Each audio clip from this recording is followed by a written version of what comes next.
I am passionate when it comes to helping leaders lead, managers lead as well. But sometimes I'm also a bit tough on leaders and managers. I say, you know what, it's your responsibility that we have a functioning culture and so on. And I've got questions sent to me by email or DMs and things like that saying, is it always the boss's fault? I mean, I can have a really difficult group. I can have internal, informal leaders who kind of makes life miserable for us and so on. Is it always the manager's or the boss's fault? And I thought about that long and hard, and I decided that yes, it is always the boss's fault, but not necessarily the same boss.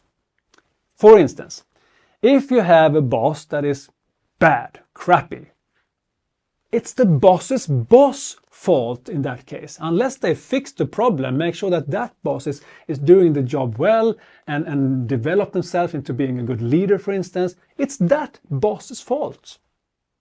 If you have a young person or a person who is new at their job as a manager, and you don't give them the chance to be good, it's that boss's fault.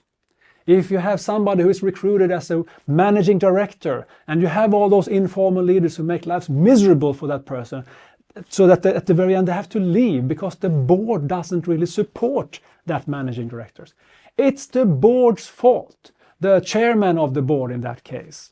So yes, it is always the boss's fault, but it's not the same boss every time. That's my take on it. What's yours?